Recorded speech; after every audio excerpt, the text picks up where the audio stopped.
I'd like to introduce this evening's panel. We have moderating Beatriz Colomina, Professor of Architectural Studies at Princeton. Thanks for coming. Ben Aranda and Chris Lasch from New York, the architects of our Morning Line project. Matthew Ritchie will join us by video, and Tony Myatt from the Technical University of York, who Florian Hecker introduced me to a few months ago, who's been working on the computer program and interface for the musical and sound component of Morning Line, and Florian, who's one of the composers who we've commissioned to do a musical or a sound piece for the Morning Line. So those are your panelists and myself, the commissioner of the project. Sorry, forgot to say that. Thank you. Yeah. All right. I'm very happy to participate again in this panel. Closer to me. Okay. With this new pavilion, or maybe I say pavilion, since we are we have been also discussing, even if I missed it, and I'm very sorry about it, the project of Francois Roche last night, and today the new project of Matthew Ritchie. What I contribute to the discussion of these pavilions is to reflect historically on the importance of these pavilions as a site for experimentation and debate in architecture and art that has lasted at least a century. So you can say that the most radical ideas, the most radical experiments happen actually in the context of temporary exhibitions, and this, it will take a while to demonstrate it historically, but just think about such incredible projects as Le Corbusier's Prix Nouveau Pavilion, or the Barcelona Pavilion of Mies in the exhibition of Barcelona of 1929, or Lissiski Pavilion in the 25 exhibition in Paris, or even earlier the Glass Pavilion of Taut in the early 20th century for the Bourbon exhibition. I mean, there are all these pavilions that continue throughout the 20th century down to, for example, Aldo Rossi, El Teatrino del Mondo, that was in the Venice Biennale and actually was brought by sea to Dubrovnik. So, I mean, I think it's very interesting the way in which Francesca and the foundation have picked up on this really amazing tradition of the 20th century to kind of invigorate this tradition, adding more to this incredible line of experimentation. The point of why they become such incredible sites for creativity, I think it may have to do with temporality.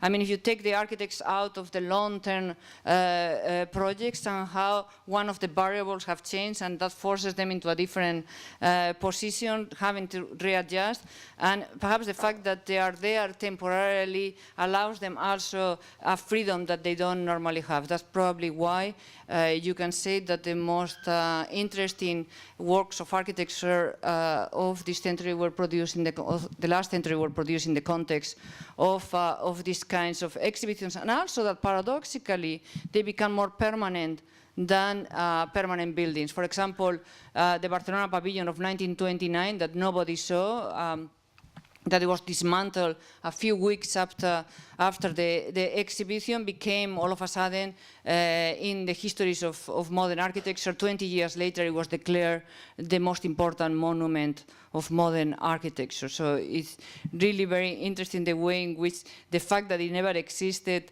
only for a few people in Barcelona for a few weeks, but it existed in the imagination of people all over the world through photographs, through publication, and through discourse, through all these articles, all these discussions about it.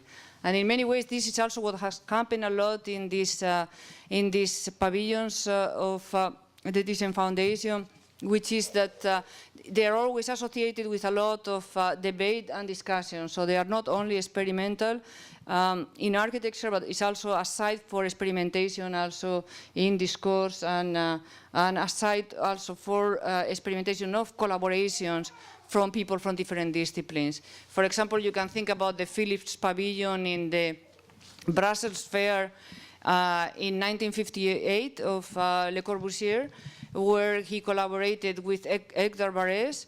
And there is this fantastic pavilion, but there is also this unbelievable projection of a film, a very innovative film using slides, and also very radical music from Edgar Varese. So you have also these collaborations between artists, musicians, and architects in the Philips Pavilion, which we were discussing actually by chance last night in Berlin. And in many ways, I think it resonates with what we are about to see today. But I don't want to say anything about what we are going to see, because it's better to let the people that have worked in this project to present it. So I'm going to pass the microphone to them, and then we come back to discuss this project also in relation perhaps to other projects. Thank you. Thank you. So we started.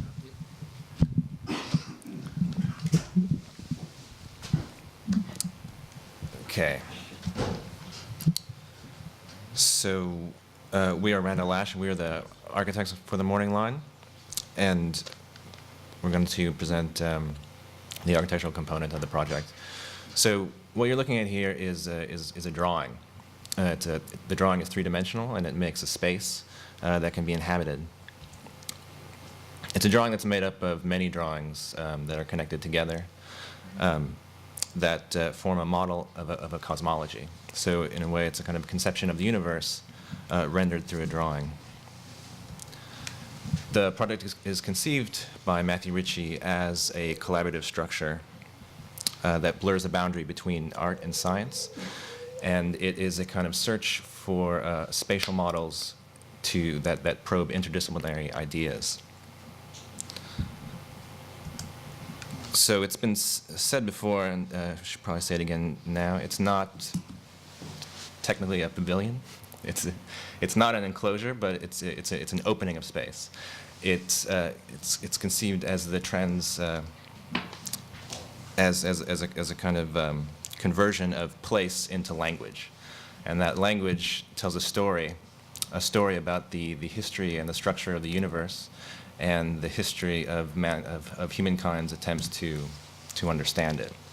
So to tell the story, Matthew has convened a large interdisciplinary group of people to collaborate with him very kind of openly and freely, that include us as architects.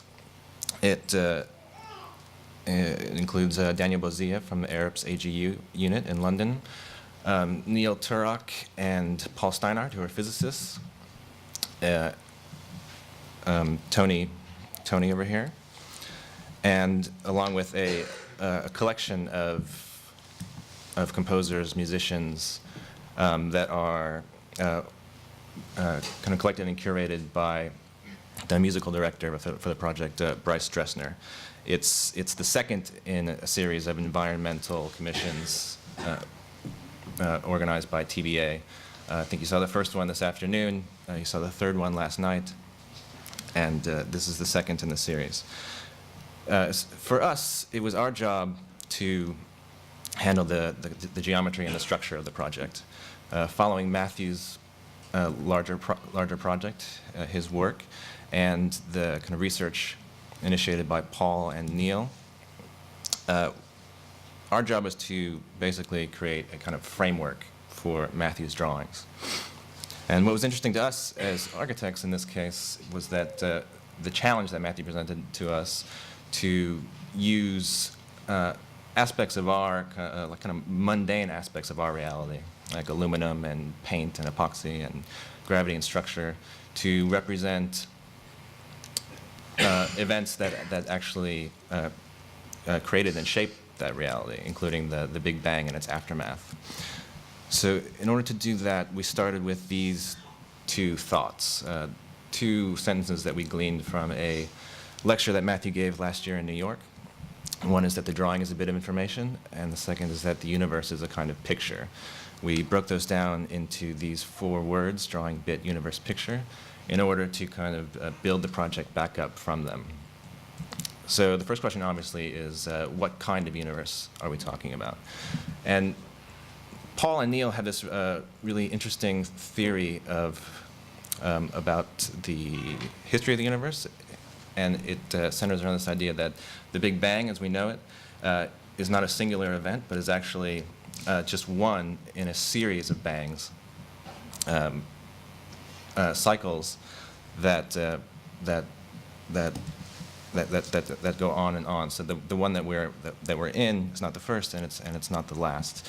An interesting aspect of that theory is that every volume of empty space, basically very small parcels of space in this cycle, in the next cycle will expand to create all the space and all the matter in the universe in the next cycle.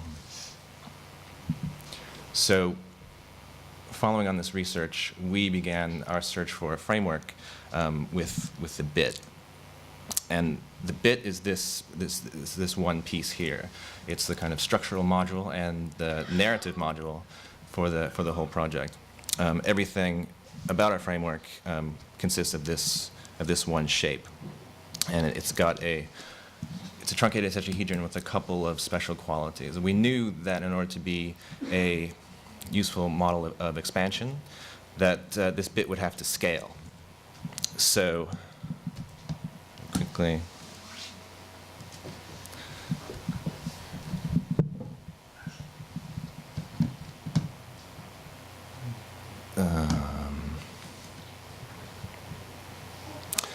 It's this simple polyhedron that's cut asymmetrically so that this simple move allows it to scale in a fractal manner, something akin to a kind of Sierpinski gasket.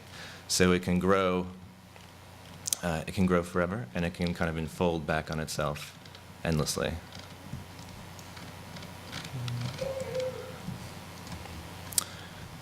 We knew that our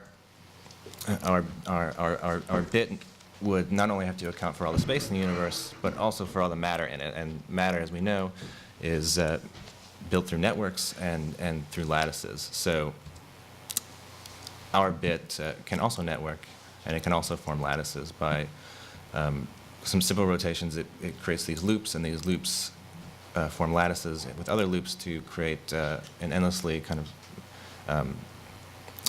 series of interpenetrating loops.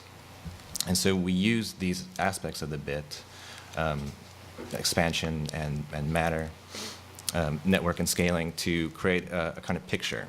And the picture is really the design of the project.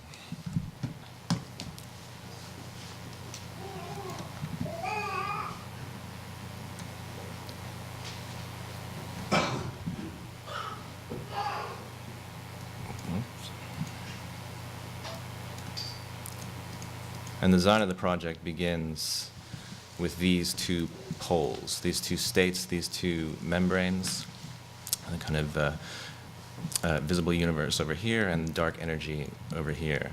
They also organize the site by fixing the kind of programmatic, the main programmatic elements of the piece. You have a kind of performance space, a kind of amphitheater, and a video pavilion. You see the second generation growing off of the triangular faces of the first generation. The third generation grows in a similar manner. And so the bit can scale and the bit can network, but it can also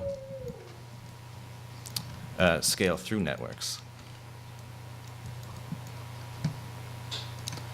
And by completing the second generation network, we create these arches and vaults that serve as the main structure of the project. So it brings gravity down to the ground in 6 spots, and the third and fourth generation are grown off of that. So the bit contains information. It contains information about the way that it grows and the way that it proliferates. But it's also a vehicle for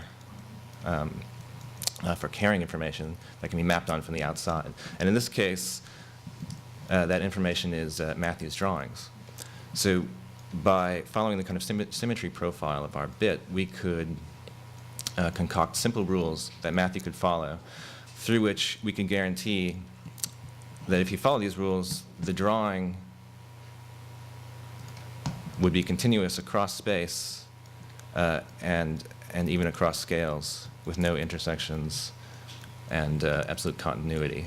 The point being so that the drawing itself is the structure and the substance of the piece.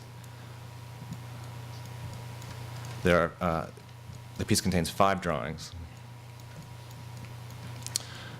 that, in a general way, progress from something more crystalline into something more kind of open and loopy as the universe kind of submits to entropy and decay. So it goes from something more solid to something more diffuse.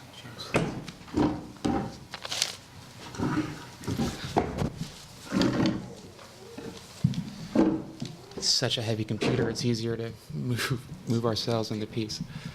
So how do you build this conception of the universe? These are more recent images of what it looks like in its post-rationalized engineered state. And it was very interesting to us to work with the engineers on this project and really, in essence, make the drawings everything, make them the structure, make them the connections, and have them absorb every little bit of information. And this here you're seeing a drawing from the engineers of how to control that information so that it produces both a structural network and continuity across scales. Some of the structural models you see working through the piece. What was very interesting to us in doing this was how to create, let me go to how to create a topology of drawings so that the drawings themselves, these are early examples of the actual construction set. The construction set is really just a description of the drawings, of Matthew's drawings, and that's it. So there's no other information you need to communicate on site. In fact, the construction set is only 5 pages long. Page 1, page 2, page 3, 4, and 5. And through these 5 pages, we're able to build the morning line as really as an information structure and something that in a way builds itself. And this was very important to us, and I think to the project in general, as a way to communicate what Chris was describing as really an architecture of language. Matthew early on described this piece as a semi-usographic structure. In other words, a structure that is about the language that's imprinted on it. So as soon as the let's try this. So that what you're dealing with is a way of building where all the information is absorbed into these elemental units. And I just wanted to show you really this topology.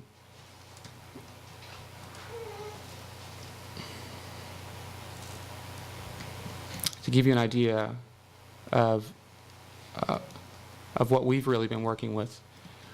This is really the information structure behind the piece.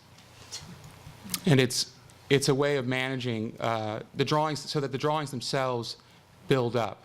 And so there's a limited number of drawings, and as long as we know what they connect to, the piece really builds itself on site. And what we're able to do then, because we can toggle between, let's say, the foundational geometry, let's call this structure, and this expression.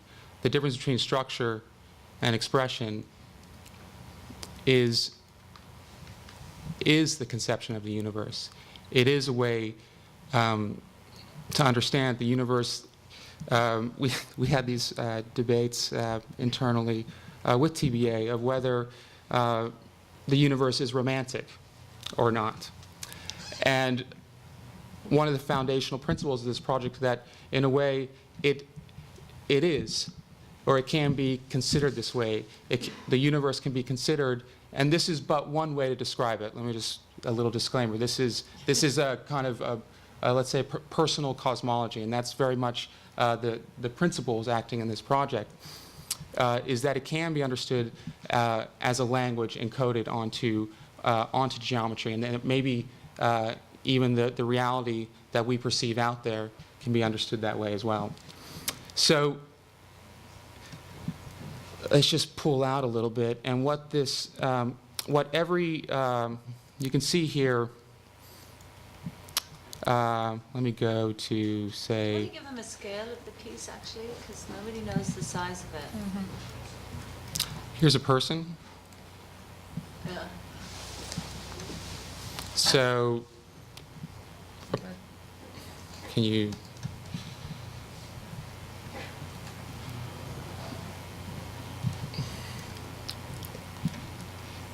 So, the second generation unit is about 2 meters tall.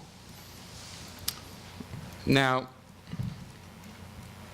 on the issue of sound, I'm going to pass this over to our sound experts here. Inside some of the fourth generation units, these drawings are speakers. And the speakers construct a series of sound spaces in the project, really these kind of sound rooms. So within every, you can see there's a little speaker inside of this, this unit here, pumping a sound space. And the spaces that are made out of these fourth generation units construct a series of discrete but continuous sound environments. And in a way, what that does is create a space so that the entire structure can be used as a musical instrument, in a way. So these are all these cones that you're seeing are the actual speakers and their interpenetration. We have a really great model from Elia that we've just seen today, which we're going to try and launch, because you can really you hear the spaces within this model, and you get an idea of how it's really going to work. But we have it on.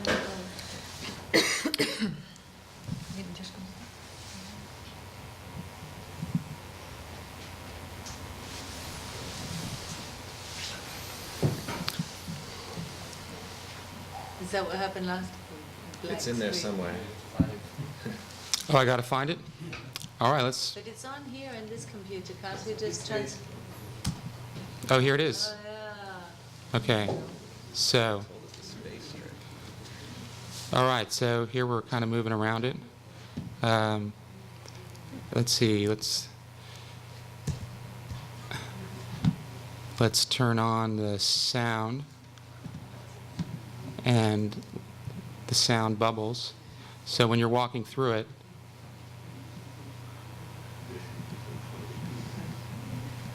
Can we hear it? Yeah.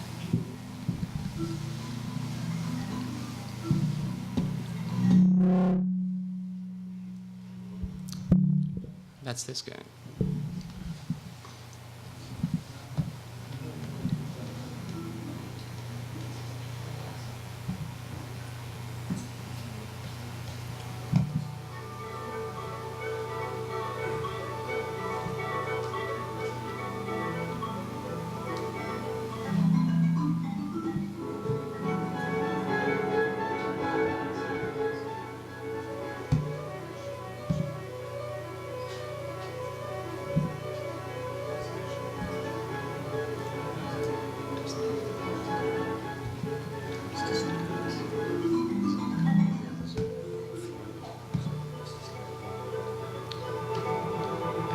How do you fly again?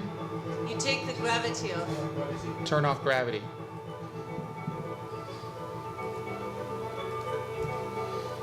and I just fly up in the air. Not too far. And here we are, all floating above the morning line. Maybe I should pass it over.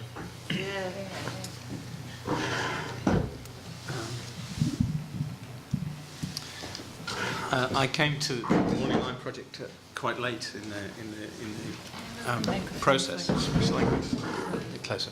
And for me, it was quite interesting from a number of perspectives because of the sort of work that we do at the Music Research Centre in York, which is divided into technical creation and research in developing spatial sound techniques and creative applications, and also studying new aesthetics of contemporary computer music. And we've researched surround sound for quite some time, and I think that the Morning Line has a few rather interesting, both historical and also innovative new ways of presenting surround sound and complex sound systems.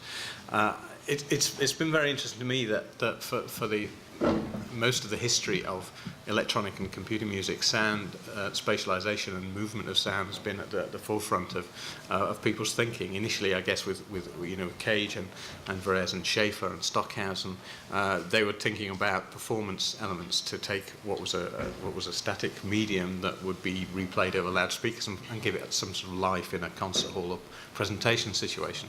But it's also interesting to me that it's been so spatial sound's been so closely linked to structures like Xenakis, Legionnaire, and the Varese Pavilion that you talked about before, which of course contain multiple loudspeakers. So indeed, so Not Caruso. that's the debate. Who did the concrete? That's true. And Xenakis, I think, is interesting because he approached that in a very different way from a lot of the way that electronic and computer music people have approached spatial sound in the sort of performance situation, because he was really trying to articulate space with that and design something which was sort of generative in the way that streams of sound occupied certain locations within the pavilion. Most of the mechanisms for making spatial sound are just like the way that people would maybe use a balance control and an amplifier to move between the left and right loudspeakers. So the performance aspect of composers using spatial presentation of their work is usually done with a mixing desk that controls the volume of speakers moving from one to another. And in that context, it's quite difficult to imagine how something like Morning Line might come into existence, because there are an awful lot of controls to manipulate, to control something that would spatialize something over such a complex array of loudspeakers.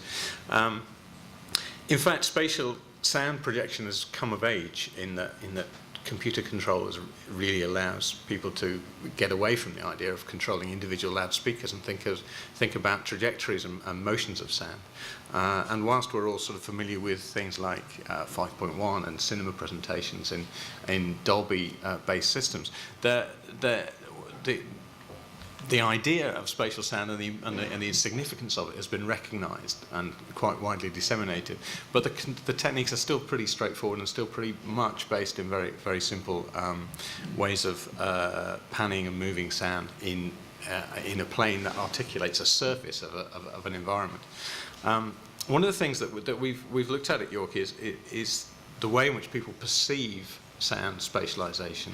And it seems that, for example, one of the things that is a problem with a lot of existing sound systems is that one has to sit in a very specific position to get the full effect of the sound system. If you sit to one side of a stereo system, you hear one speaker more than another, and it's the same is true of most sound systems. If you sit at the edge of the cinema, you hear most things come from whatever side you're sitting on.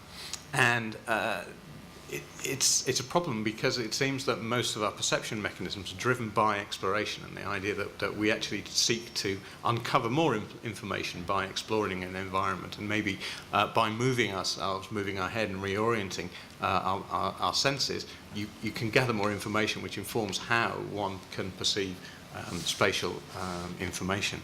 And Morning Line, because of its construction, I think offers an opportunity which is unique in that regard, in that it's possible to set up an environment whereby moving and walking through the system, you'll actually get more information about the location of sounds in different locations, and you get perspective and parallax shifts between your perception of sounds in different areas. So potentially, it's going to have a very significant effect on the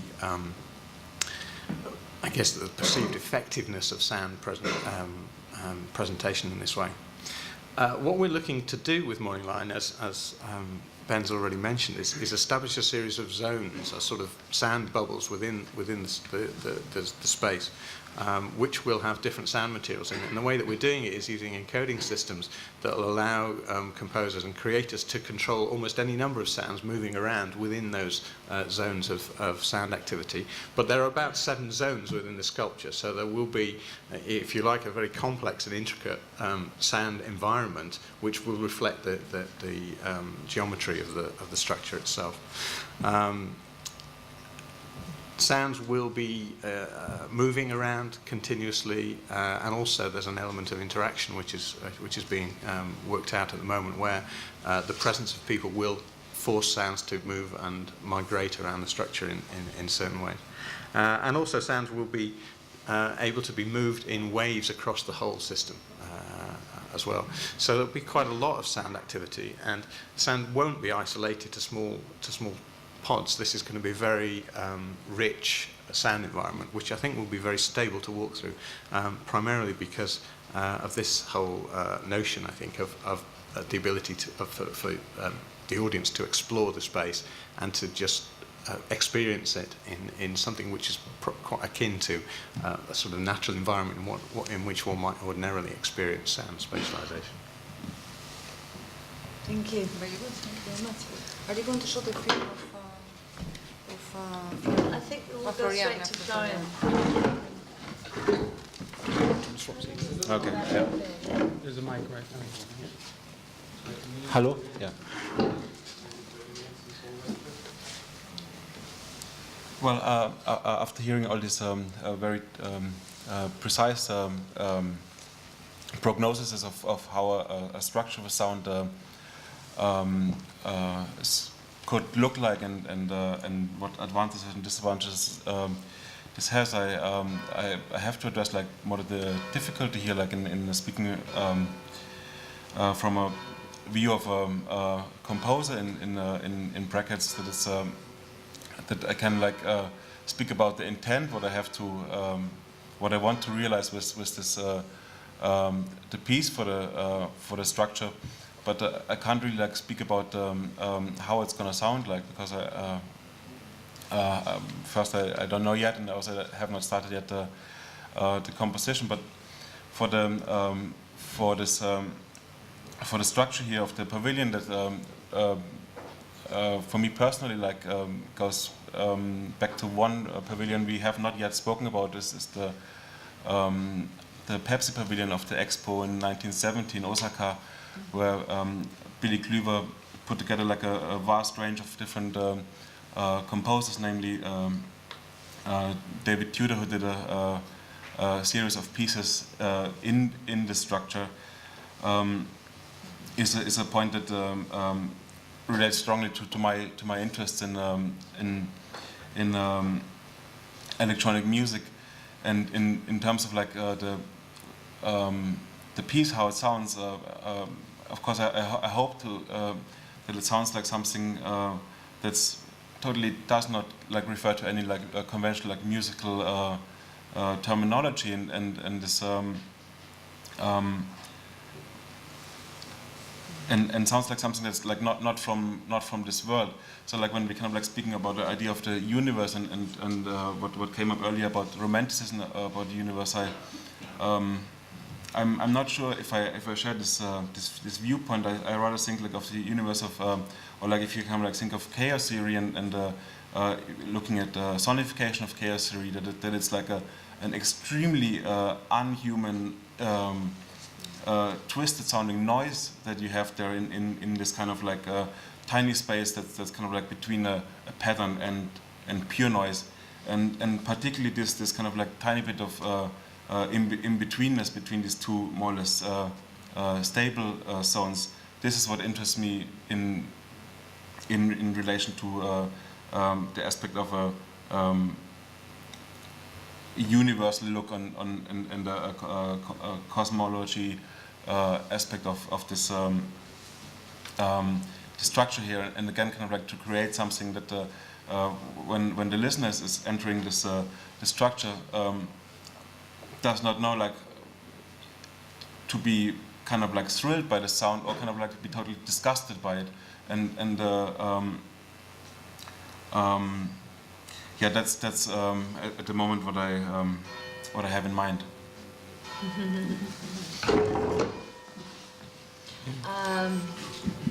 Well, it comes back to me because I just found out that the Matthew Ritchie's presentation that he made last year here, so that to give you a presentation from the artist himself lasts around half an hour. So I think we might just leave it to run after the presentation later, and if anybody wants to watch it, it's very, I mean, it's a really brilliant presentation, and Matthew's very articulate and exciting to listen to. But I think it would make this panel just last too long to watch the video right now. Right.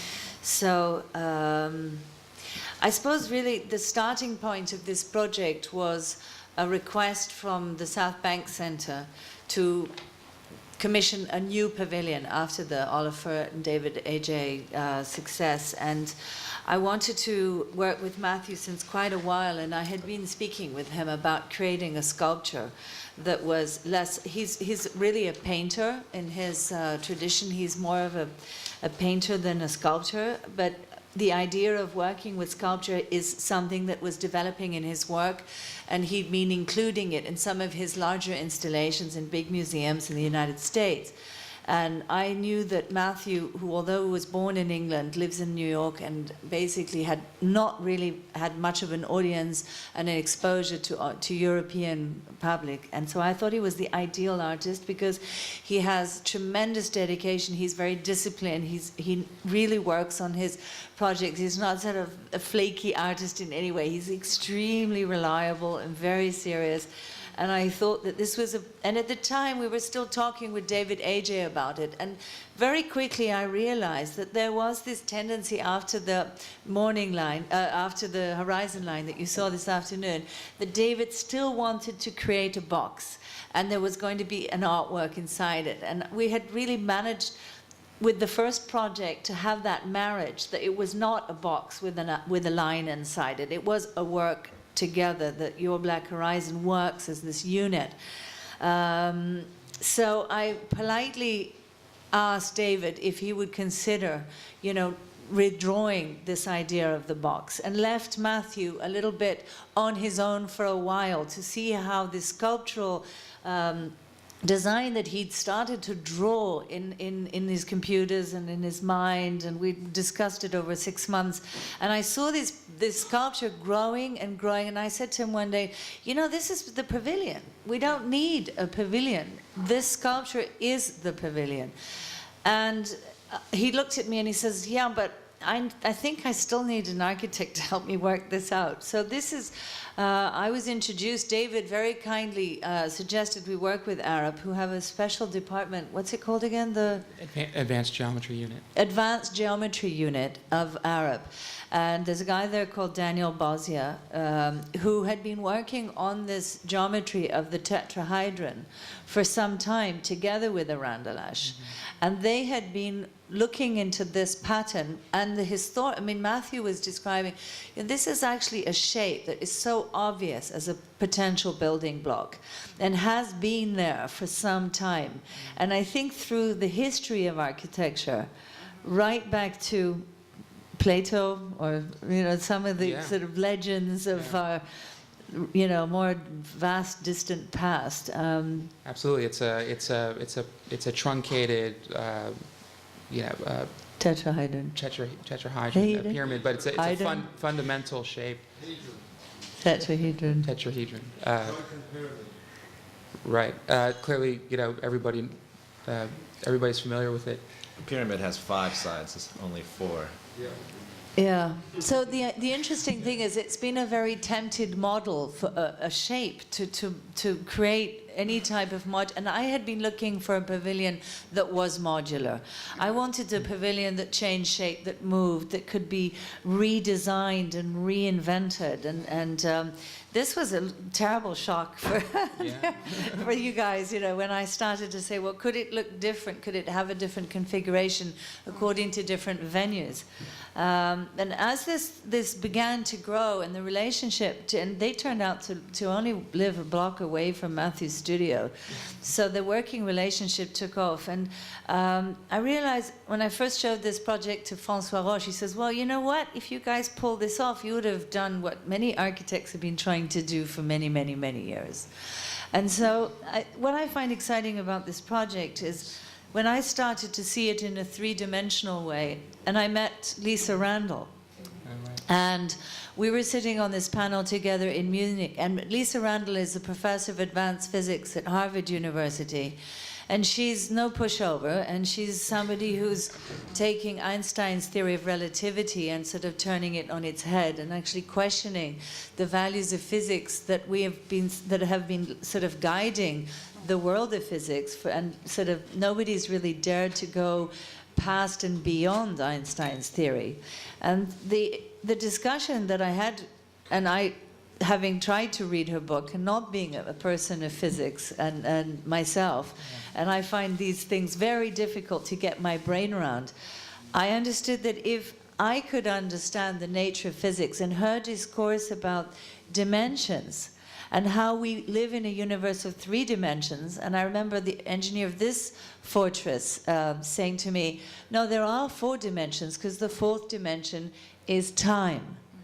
And I realized at the time it has taken this project to develop, which has really now been 2 years since we started talking to Matthew about it, that time has given me at least the possibility of exploring all these different possibilities, because these experiments, these pavilions, which are effectively experiments of different disciplines that come together and they work, and I try to weave them together and get people to collaborate, because I love the essence of collaboration. I think that's what makes my world exciting, and it makes my learning process. I was never able to learn anything in a linear way. I could never have anything explained to me from A to Z. I had to kind of explore it from so many different directions, and that's why sometimes it takes me a very long time to articulate what I'm trying to explore myself. So the creativity that we got engaged in, when I listened to Aaron Betsky's lecture in Vienna the other day, I mean, he was getting pounded by everybody in the audience because he had a primarily architectural audience, and he was talking about art and the biennial in Venice, and everybody was going, well, is this going to be an architectural biennial or is it going to be an art biennial? And he defended himself relatively poorly, in my opinion, because he could have said, well, it's about collaboration. And that, instead of which he allowed there to be a sort of a blur between art and architecture. And I think this is a very unsafe place to go, because the discussion between art and architecture has been going on for centuries, actually. Right. And Beatriz actually reminded us of that, and how these pavilions actually coexist with art, and they are often the source of other experiments from other disciplines. I think this is really where this project has blossomed, because it's taken this whole area of experimentation to another level. So with the fourth dimension being time, I started to really want to experience and sense a fifth dimension. My curiosity now is totally into, I'm not satisfied with our three dimensions here, and I want to be like Lisa, and I want to believe that there are other dimensions, and I want to experience them. And my curiosity has been sort of so, and I thought, if somehow a complete nerd like me, who doesn't understand physics from Adam, can start to use my imagination to understand those laws of physics, which are way beyond my intellect to be able to understand them, then I think what I may have achieved is create a pavilion with enough experimentation in it and interdisciplinary relationships between people who have worked. Thank you. All right, but who have been working for 2 years on this project together, and that creates accessibility for the audience. Because I think one of the things that I have a problem with is creating art projects that are not accessible to general public. And what I love about this project is that it is really easy for kids and everybody to, I mean, just walking and going through this 3D model gives you an idea of, but on the other hand, if people like Lisa Randall and other physicists and Neil Tarek and, you know, as well as all the architectural theoreticians that are going to be engaged in the discourse of what you've actually managed to build as opposed to anybody else, I think we've going to reach an audience on many different levels, which is what I hope to be able to do. Yeah, I think, if I could just respond briefly, that Matthew's idea of what a drawing is, you know, where we started from was that a drawing is a little bit of information, and when you conceive of something as that, as information, it's a very sort of horizontal kind of connective playing field that a lot of people can come together on. So music as some embodiment of information, architecture, structure, the way that the universe is a kind of explosion of a piece of information. All of that is a kind of a sort of connective tissue that I think really allowed for this collaboration to like you're saying, blossom.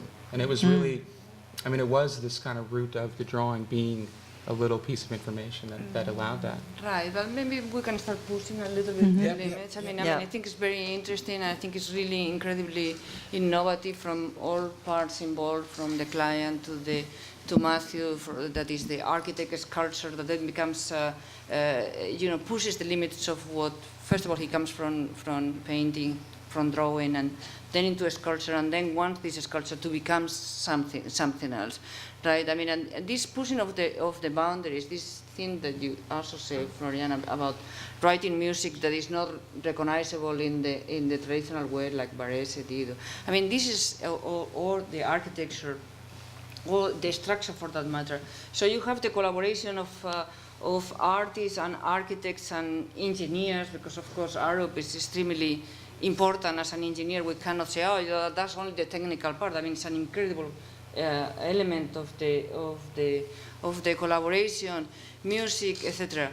But the one I want to push is this idea that I thought was very interesting, that Matthew wanted to do a sculpture, and the sculpture became the architecture. And what you say, Ben, that you thought that this was not a pavilion in the sense that it did not provide an enclosure.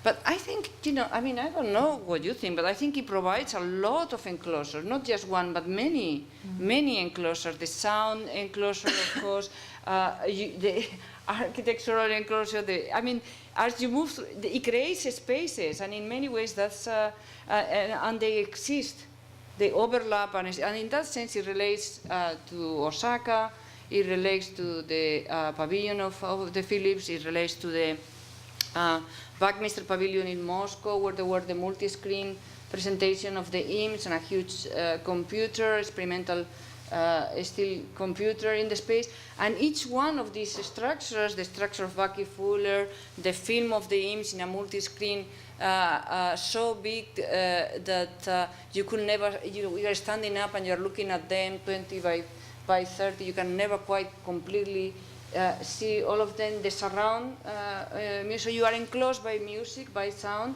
and even in the language, you know, the computer, which was also part of the exhibit, you enter and you exit. So each one creates a space in which you enter and leave, but nevertheless they all coexist in the same physical space. And I think that's what is also fascinating about this project, the way in which you have worked to create an structure that makes evident in how many spaces we actually live, and how much this actually relates to our experience, to our everyday experience. How we a wall, you know, and you know, of all people, Philip Johnson said that it's only an idea in your mind, right? A wall is an idea in your mind, which is a fantastic thing if you think about it, right? So if you have a sense of enclosure, he says you are already in a room, right? And we now, in this age, we create enclosures with music. When we put our iPod in a very crowded subway, we are in an enclosure. That's why we do it. It's a defensive mechanism. It's like a wall. It's like those walls. It's as strong as these walls. We surrounded ourselves with sound as a protection from this environment. We create many spaces in which so in that sense, it's also extremely contemporary. Well, I think especially in this, I think what you were describing also is, and in many other performative arts, we've banished the fourth wall. That's been the 20th century. But in the music business, you still very much have that fourth wall. You have the performers and the audience, no matter, even if you go to see the White House in downtown Vienna, you know, it's still, you know, there's still this duality which exists, and this is really going to break that down for the music world. And I think for performance of sound and music, I think this is going to be very exciting, to feel seduced in and through a building by the sounds themselves. I think also to have it exist as an instrument which people will understand, and understand what it's capable of doing. That many people approach it in different ways, but the fact that it exists and it doesn't have those boundaries, that it's an experiential piece, is important. Right. I think I'd like to clarify just one thing, because you mentioned Bryce Dessner as the curator of the musical piece. This is a composition. Olaf, please. I can't concentrate. But we've asked, Matthew Ritchie has been working in collaboration with Bryce Dessner, and they have been combining a number of commissions of artists, of musicians that they have selected for something that actually is referring back to Paradise Lost. And this is a composition that Matthew intends to undertake over the next 2 or 3 years, where a number of different musicians will be curated by Bryce to do this. Separately from this, TBA21 is working on a series of separate commissions that will be performed as rather individual concerts, if you want, that will be performed, and Florian is one of the musicians that we've commissioned to do so. So there is 2 separate programs, so that there is, as we move from the premiere of this piece, which will actually effectively be at the Seville Biennial, although a small model of, not a model of it, but of a sort of mini version of it will be presented at the Venice Biennial, because it's quite interesting that we will be in 2 biennials, an art and an architectural biennial simultaneously, because that was just too good to be true. But in the Seville Biennial, there will be the first performance of some of the works that relate to the Paradise Lost symphony, I think, that was calling it.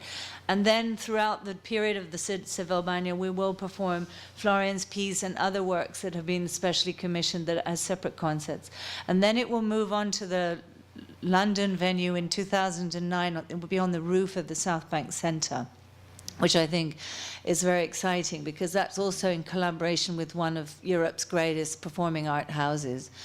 And then there's talks about New York, but I have to keep those secret. We're not allowed to talk about those yet. But I mean, I think that would be a pretty spectacular venue in New York.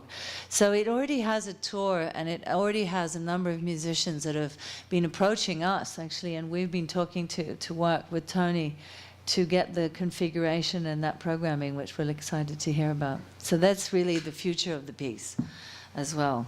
So I think... Yeah, maybe we should open it, because I mean, in fact, what is also a characteristic of pavilions is that they are to be experienced by a public and responded to in a quite spontaneous way. And I think that we could start already this process by, instead of continuing this discussion here, engaging with you and thinking about this pavilion together. I mean, for me, in many ways, I mean, it's not just all these things that we have talked about, but perhaps also the pavilion could also be thought in terms of what space is in the 21st century, rather than trying to represent science and trying to represent this and that. Multiple ways in which space is understood in the 21st century. For example, I could throw this, and I'm sure there are many other possible interpretations or readings of the pavilion, and I think they are all in many ways valid, because you take what it is like what you say, a kid comes in and the space reacts to the kid in different ways, right? Didn't you say that the music reacts, I mean, if there are 2 people coming in, it's different than if 30 people go into the pavilion? So it's interactive, right? It's kind of, it's responding to you. This animal is alive, right? It's talking to you, this building, right? And it's talking to you if you are little, it's talking this way, and if it's a mob, then they have to screams to you, right? Is it right, or I'm imagining it? Those things are being developed, but yes, essentially that's it. The description that Matthew gave me recently was of it almost as an animal for his piece, that it would almost be like something that's contained and that's trying to explore its own space as well as reacting to people. Yeah, if it's interactive or whether it's reactive, is I don't know yet. Yeah. Interesting. Open now. Yeah. Does anybody have a question or a comment?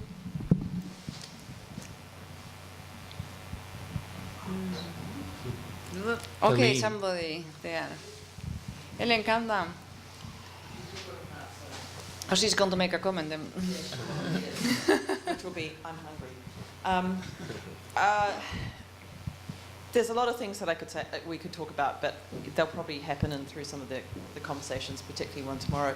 I just want to say it's a really, really beautiful project. And again, Francesca, you have to be commended for doing this.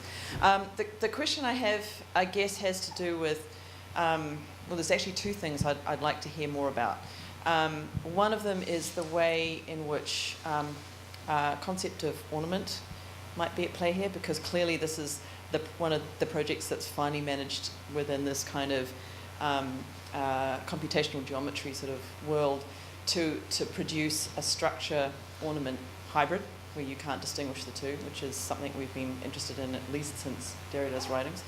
And the second question has to do with colour, because I noticed that, and I assume that was just part of the files that you were doing with your modelling, but you had a lot of sort of colour in the components, and then of course it went to the sort of nice, grey-white aluminum in the later models, and I was wondering whether or not, seeing you're using aluminum, right, which can be anodized if colour is something you're thinking about, just because it seemed to me that in the way that you're starting to allow effect and experience to be a part of this project, I mean, for me, that's one of the things that's most exciting, is that these are being framed as environmental projects, and they aren't just stopping at geometry, that produces some kind of vague structural idea, but actually sort of develops into something that's much more robust. And it seems that you've got sound, you've got this kind of visual spectacle that you also inhabit. What are the other sensory aspects of this that are missing? And colour seems to be one of them for me. I mean, just very briefly, it's black because black tends to flatten out depth into a kind of drawing in a way. So I mean, that's one reason. There's a few other reasons. I mean, I wish Matthew was here to talk to that, because we had a lot of discussions about its darkness, and it is in a way like whenever you move around it, it's always kind of becoming a sort of new drawing in a way. So that's this idea of dematerializing it. Was really about that. I mean, the issue of your first question about structure and ornament, or ornament as structure, is really, really dear to us. I mean, it is a kind of contemporary inquiry in architecture for sure. But I think it's sort of in this case it was more interesting to us because we've always considered this like a work of art. We don't really talk about it as a work of architecture. So in a way, those like that kind of issue of like, well, is it structure, is it ornament, or is it like, that's a conversation that really happens in the kind of field of architecture. And I feel like this, everything we've tried to do is condense all the aspects that would be, let's say, architectural into the line of the drawing, so that it's it retains its aspect of being an art, a work of art. Yes, no. No, I wouldn't buy that. No, I wouldn't. I would think that that you should defend precisely that is architecture. And that Matthew should defend that is art, and you should defend that is music, and it's madness. And yes, and you should defend is a pavilion. Because they are all radical concepts, and you have to hold on to. I mean, actually, otherwise you don't know what the deviation from the deviation is. I mean, it's very interesting if you think that is architecture, how much you have pushed the limits of architecture, or how much if you thought it was a sculpture, how much you have pushed the limits of a sculpture. But I think an artist that calls himself an architect is a bore, and an architect that calls himself and blah blah blah. You know, the same. I mean, I think it's better to retain your identity, and of course push the limits of your discipline as much as you want. And of course, this kind of situation is ideal for this. When you did this project, you already knew it was going to go to Sevilla. No, well, it was originally intended to start this year in London, Right. But then we presented it at this conference in Munich, and Peter Weibel saw it. Right. And because Peter was the topic of the Seville Biennial is about the art and science, and it's the title of the biennial is Universe, as spelt with Y-O Universe. So when he saw this, it was like, to him, it was he needed a central project that gave meaning and was that sort of pioneer piece. Right. And we talked to London about it, and they because of the New York venue that started coming up, which was another major performing house, performance venue, they quite liked to be side by side with that one, which is scheduled for 2010. So we also considered the fact that we would have quite a few technical glitches. We've never had this piece up. The structure itself is already one unfathomable, complicated 37 tons of aluminium to erect. Plus, then we have to install all the technology, and the sensors, and the speakers, and all of this, the computers that can, and the amplifiers that will then work the sound. And then the musicians want to have a chance to kind of run their pieces through it.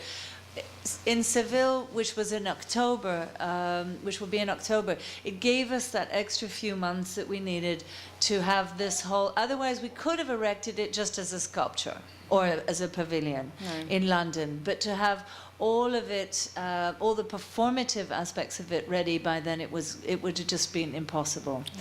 So it worked out very well, because then Seville, you have the winter, which is actually warm enough to still have evening performances, and then in the spring it will move over to London. And the South Bank, the musical curator of the South Bank, she's also been working on a programming of their own, which is quite a very interesting aspect of collaborating with a festival house, meaning that they themselves also have their sort of musicians or people that are working with the South Bank in terms of scholarships or having part of the internship program. So working together with David Shepherd, for instance, has been really interesting, because these people have all started also contributing compositions that are South Bank compositions, which are nothing to do with nor Matthew's work or TBA21's work. So a festival house that invites Morning Line to be part of their, it creates a new space for them to run new performances through, and it gives them a new venue within their very complex layout of different halls and venues. So it's really giving contemporary composition a new platform. And that's why it's becoming quite exciting for us to see that we're even sort of assisting another discipline in sort of exploring its own limits. Yeah, I mean, of course, I mean, I think in retrospective, I mean, it may not have been for Sevilla, but it's almost unbelievable the way in which it resonates with the architecture, traditional Arab architecture, and all this, you know, La Alhambra and the lattice work. I mean, in many ways, it's right there. I wonder whether Peter saw this in the project too. I think he did. Right. Anyway, more questions. François? Yes. Now, is mathematics entirely deterritorialized? Is something very important for me. Could we implement through mathematics a kind of relationship with the situation? Yeah. When Euler started to work on the analysis situs, in the first of the topology in Königsberg, he was asking questions very linked to a situation and extracting, resolving through topology, what it was called before analysis situs, through a situation problematic from not using the universe, but also in the local problem from the universe. So it's something, no, it's very, don't think it's a critic, it's a strange question, but you are evacuating all your rendering the situation. Perhaps it's because you are provocating the transforming of the situation with the sculptures. The irradiation of the production could perhaps modify the environment around.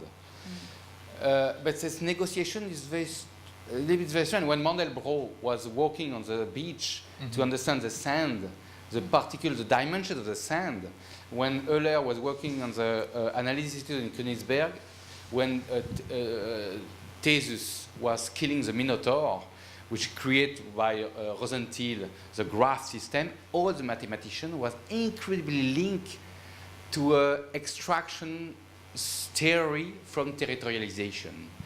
And do you think because we participate a little bit, do you think that architect, we need to be deterritorialized again to find a solution? We need to create some kind of disempathy of the situation to rediscover something totally disconnected to something which exists. So as a universe, but the universe starts by the Big Bang, the Big Bang, and the theory of the time, and so it's just a question. So in a way, you avoid to show in which, and the pavilion is running. The pavilion is running everywhere, and more is running, more is deterritorialized. So without any situation, how you react about this kind of deterritorialization process, to think you could be mathematician without this link with a preliminary situation? Is the question is for him? It's a question. No, it's a question. No, it's a direct question of architect to architect. To architect to architect. It's okay. private. It's a private joke. It's a private conversation. It's a private joke. I mean, I think it's a great provocation. It's also almost no. It's also almost impossible to answer in a way. Francesca talked about, like, I mean, we, as architects, we were asked to do something and had to, I mean, it weighs, 40 tons. It needs to come apart. It needs to ship. It needs to kind of confront a lot of these situations. It has all these specific, very mundane aspects to it. But those, to us, like, that makes the project work. Like, those constraints are what produce I think the territory. I mean, I think the territory is defined by the constraints imposed on it. So what you're seeing is not. It's funny that you would see, even in this rendering, an effort to kind of remove this sort of aspect of it. To us, again, the drawing as a source for, the drawing as this kind of sponge that brings in every aspect of it, including its own transportability to other places, is how we kind of is how it is territorial in a way. Mm-hmm. Good answer. So you need a microphone. this is it for. Have a loud voice usually. So for Ben and Chris, the physics behind the initial inspiration for the project is really overwhelming, as far as I've learned and understood from your presentations and the presentations in Munich. And there seem to be two separate systems of logic that run through the project. One is Matthew's ability to portray as he sees this logic through his illustrations and his paintings, and then your interpretation of the world as this within its own sort of incremental incremental sort of fractal idea, trying to say, okay, our physics is fractals, very different and unique, extremely solipsistic, not very mathematical in nature, incredibly sort of unique and very, very specific and particular. How do those systems meet each other? And so moving forward from this question, how do you begin to marry this incremental logic with his illustration? And when you begin to take this project apart and expose it to the environment, when you touch the ground and touch the wall and touch the sky, are there any modifications that are being taken into account when you expose this math into the physics of the environment? And how do you contaminate this solipsism? How do you work with this, what seems to be a collage, a productive and very beautiful one, but how do you justify this collage, and how do you work with the contamination when you open this math out, if it makes sense? Okay. I mean, two issues. One, the geometry, this fractal thing that you're talking about, it's about a way to understand the universe as a crystallographic universe, as or the world as a solid state, in a way. So, and the drawings themselves are expressions of that, in the same way. But it's not. Let me just say this: it's not like a recapitulation of nature, like what you're seeing here in the kind of, let's say, the math or the geometry. It's not like this is a natural model, or that this exists out there. This is entirely fabricated from a set of rules. So, you know, Mandelbrot seeing fractals in the beach, or the idea that we see nature as a pattern, that's a human faculty. That's a consequence. That's our projection kind of working its way through. So, you know, if you see this piece as, if you see some sort of, let's say, natural principle at work, like that's a property of the human mind at work, not so much a representation of what's already out there. And then I had another question. That's a good answer. Thank you. Thank you. I had another question, and this question, I guess, relates to, again, the pavilion. So the pavilion was always historically, as rightly and fantastically illustrated in Beatrice's introduction, was about the celebration, in many of the times, the celebration of technology, bringing about the detail. So scale, because we don't have to work towards a specific program, and because we're completely liberated to command cultural expression, then we can express detail or express technology in a way that is more dominant, or I should say liberating, or doesn't need to justify inhabitation, at least not in a specific program. there is a sense in the project of this lack of detail, complete lack of detail, and in a way, the hegemony of non-scale kind of scale that is all over the place, big components, small components, not even components. Components is probably the wrong word, but this sort of distribution of material properties that occur across the whole entire surface area of the piece, and a will to treat the illustration both as the actual architecture and also the detail of putting it together. And so I guess my question is, or my comment, I'm not sure what it is, but is basically to try and discuss when you work with something that, according to Francesca, needs to be modular and needs to be moved from one place to the other, and you see your piece, you wonder about this. There's some kind of dichotomy between between the great modular pieces of modern architecture, which were all about systematicity, standardization, homogenization, etc. It was very, very clear the scale of the detail, the scale of connection, the scale of assembly in relationship to the bigger building components. And here Francesca says, I want this to be a modular structure, and you see a piece which I guess is, as opposed to the prêt-à-porter, is haute couture, is something that is very, very, very unique. Yeah.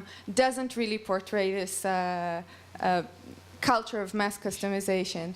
And so, was that something that was deliberate?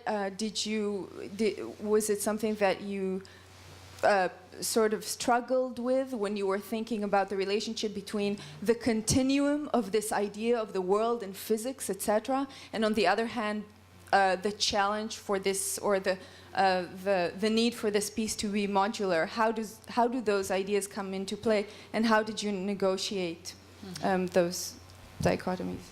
Well, we have for a long time in our work tried to kind of get beyond the idea of constructing something with parts, with the kit of parts, but not in a kind of hierarchical manner. And Ben said that we think of this as a kind of work of art, but in a way, for if we have achieved a kind of architectural feat, it is that it can be conceived solely as a piece of art. As kind of architects who are interested in computation, information becomes the kind of base substance of our work, and we do a lot of thinking, experimenting, and developing ways to take information and to transmit it through material. But isn't also the case that fabrication has changed radically since the modern period, that now it's possible to produce, actually, you could say mass produce shapes of very different, and that was impossible during the modern period, and so there's a radical transformation of what is modular or what is prefabricated. I mean, with rapid, you guys can talk about that. You're working with this. Come on. But the rhetoric of mass customization is still far ahead of the reality of mass customization. If we have anything to contribute, it's about getting back to a more brutal kind of modularization that is still about repetition, but is about some kind of like a larger, fitting into some kind of larger system where you can have the kind of efficiency and repetition and modularity, but without the kind of deadening systemization that mass production kind of imposed on that kind of production. I just want to mention that they insisted to retain the intellectual property rights of this design. So I'm convinced that they're actually planning a space station. So this is not a pavilion, this is the future space station. Possibly. I mean, so many experimentation has happened with toys throughout the 20th century. Why not? You could move into another realm now. Yes. So I just wanted to finish. You're not done. Kind of materializing this information and taking it to the point that it can act as structure, that it can be architecture.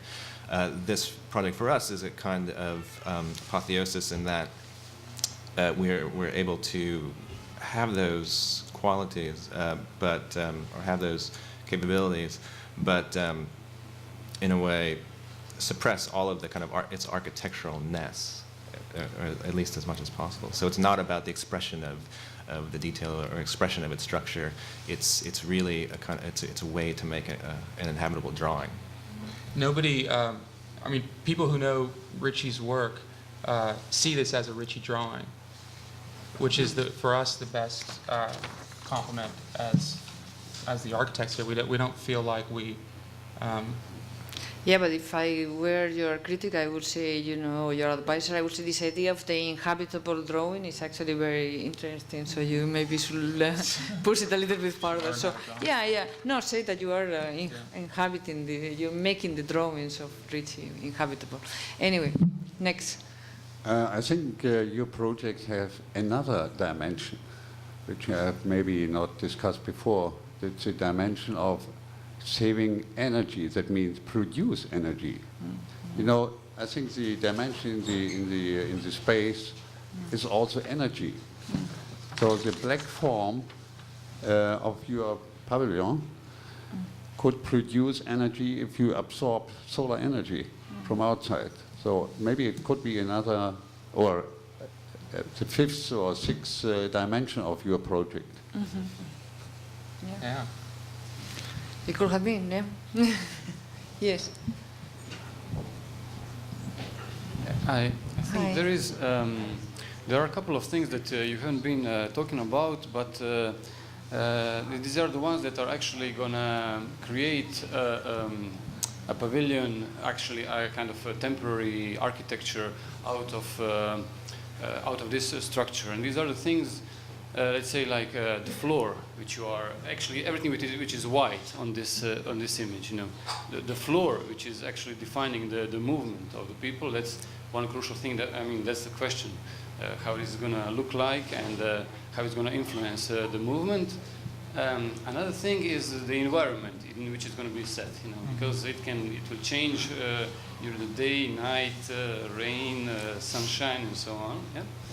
And of course, the movement of people and behavior of the people and the programs. You're talking about performance space and screening space and so on. So I think it's actually the way how people will behave in this structure, how the kids are going to climb on that, how people are going to hang from there, how they're going to sit and so on. Yeah? These are the aspects of the architecture which will create actually the pavilion out of this structure. Yeah. So I would like to hear more about it. No, but I'm sorry. We do too. I mean, part of this is that all those questions, like those are the questions we have. I mean, a lot of. Let me just say one way to answer that is, for us, using complexity as a real model to make architecture from. Is not to produce. It's not just about producing, let's say, complex-looking things. Like this is a pretty complex-looking thing. The reason we mine complexity is to produce opportunities and to produce situations that are unexpected. So everything that you're talking about, how do kids hang on this? How are people going to move around it? How is the sound going to work? How are the musicians going to occupy this? How are all these movements going to work? This is the sort of open nature that of I think this kind of way of working gives you. It leaves these sort of elements of surprise. I mean, my answer to your question would be like, we want to know the answers to those questions too. That's the nature of experimentation. Or you will just let them. Well, I think there's, I'm not going to design, somebody's behavior. I think that's maybe outside of the brief, let's say. But I am interested in knowing how it influences people to do certain things, but only up to a point. I mean, human occupation, the way in which people will really understand and be moved by this is that's the end goal that we don't want to control. I don't think any architect. I mean, if there are architects that like to control that, they're probably a different kind of architect. They're frustrated ones. Yeah. Yes. Few technical questions. How thick is the plate? Different. Sorry. Yep. 15 millimeters. Joints. How do you manage with the joints, because it has to be this? Yeah, it's got to break apart. Yeah. And put on the truck and how do you put it on the ground? How do you anchor it? Anchor it, or any foundations? Just really quickly, different sizes of the shape have different thicknesses of aluminum. So the thickest is 15 millimeters for the ones that are really structural. It goes down to 3 millimeters.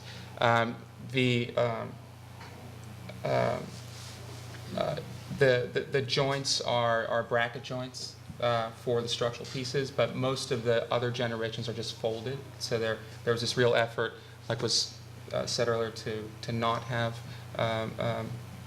a lot of connection details. And I'm sorry, the other question? Anchor. Oh, anchor. Oh, so it just sits on. It has like 6 legs in a way, where all the structure kind of lands at these 6 points. And we did that because, like, for instance, when it's going to the South Bank Center, it's sitting on a roof, and you only have 6 points of contact, and so you can do propping underneath to support that. So you can move it anywhere. You could put it on any roof or any. But it's very heavy on these 6 points. Yeah, if you have it in the space, you have to have some reinforcement. Yeah, but the roof of the building. Yeah, but only at 6 points. Yeah. But it was designed with the column grid of the Queen Elizabeth Hall in mind. So. South Bank Center. South Bank Center. Yeah, Queen Elizabeth Hall at the South Bank So Center. the total weight of around 40 tons is evenly distributed. I have to correct this. It's only 15 tons. 15? You need 37 tons of raw material to cut this out. Okay. So you get two tons on the ground on each feet, each foot. So do you expect that people are going to climb on it? And, do you expect some kind of, I don't know how you say, some deformation? These are maybe more technical, but it's calculated with allowing for if a lot of people decide to climb this, it can support it. It's also, there's no sharp edges in it where people can get their fingers caught in if they do climb it, that sort of stuff. But yeah, it's. So people could climb it? They can climb it? Let me go on record by not advising that anybody climb this structure right now. But yes, if somebody did, it's not going to fall down. What is the thinnest? What is the thinnest? 3 millimeters. 15 to 3 millimeters. Yeah.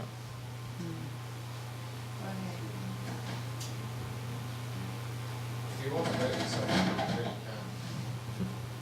If you don't, you won't. That's exactly. One of the main also issues we had about the acoustic was whether the vibrations of the sound would start to affect, the statics of this, and so that was something that we flew by the acoustic department of Arup as well. So they've guaranteed that they don't feel, and then of course we have all the cabling. And some of the projectors, because there's also going to be projectors and an audiovisual interactive animation. Yes. So it's all singing and dancing, really. And we'll just hope for the best. You're taking care of that, somebody else? They're foam. There's actually going to be, some of them are made out of some rubber, right? Some rubber foam, so that people can actually sit on it and it be sort of quite comfortable. And we're even thinking of making small foam cushions in the shape of the drawing, so that people can, if there's a concert or something, they can borrow a sort of foam cushion in the shape of one of the drawings. And I think people sometimes ask me, what happens if you don't like it when it's done? Like, what happens when, these commissions that you obviously participate in, all the workshops and the numerous meetings and discussions, and nurture a project like that without trying to manipulate, obviously, the final result too much, and letting things grow on their own, and just sort of creating an atmosphere of collaboration amongst all the different disciplines and different people involved. Because, I mean, what I love about these projects are the people behind those projects. And I've met some extraordinary people through this. And it's also how you choose people. I think that's probably maybe what I'm about. And the magic is the work that comes through these individuals, because we're not talking about art and architecture. We're talking about Ben and Chris and Tony and Florian and Matthew, and Daniel and Daniela and Philip. And, this is actually an incredible dynamic of people that have come together. There's about 20 people working on this right now. And I think this is really how I begin to learn something about myself. It's not that I'm learning about art, or I'm learning about architecture, or I'm learning about physics. Is that I'm learning how I'm exploring myself and my own sense of natural curiosity through this. And so it's like my own personal experiment, if you want, in a sense. We all know experiments cannot fail. They just continue to puzzle.